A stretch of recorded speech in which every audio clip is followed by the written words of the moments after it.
Deux affaires qui se sont déroulées toutes à Yaoundé en octobre dernier, dont l'une portant sur le vol d'une somme de 17 millions de francs CFA par une caissière chez un opérateur de téléphonie mobile et l'autre sur le meurtre d'un agent de sécurité viennent d'être élucidées par la première région de gendarmerie.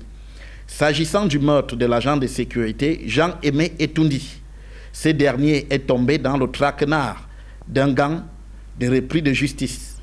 La gendarmerie explique les circonstances atroces de la mort de l'agent de sécurité, alors que la mère de la victime évoque avec émotion le souvenir de son fils. Après avoir ligoté, ils ont pris un sac de ciment vide et ils l'ont cagoulé et l'ont assommé avec... La nuit, il garde là-bas. Le jour, il fait la moto pour chercher à manger parce qu'il a fait 2 jumeaux avec sa petite là. La moto là, ils ont fait contrat vente.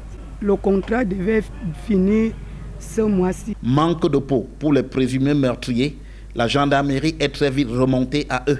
Nous avons retrouvé son reçu Canal Sat qui était encore posé sur les lieux. Nous avons constaté qu'il y avait un numéro de téléphone. Nous avons réussi à mettre main sur ces 3 individus repris de justice. Quant à l'affaire des 17 millions, elle s'assimile à celle du voleur volé. La caissière nommée Abou Sili a emporté une somme de 17 millions de francs CFA.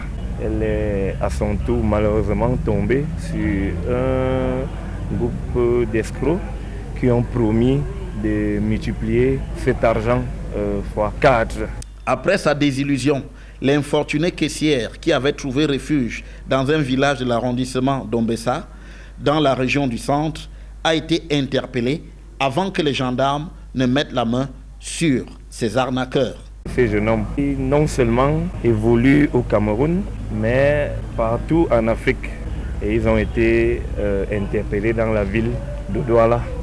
La perquisition nous a permis de retrouver cette fausse monnaie d'un montant de 32 millions de francs CFA. Chez les présumés arnaqueurs, la gendarmerie n'a retrouvé que 4 millions de francs CFA. Le coût de la Dolce Vita a certainement consumé le reste de ces 17 millions de francs CFA.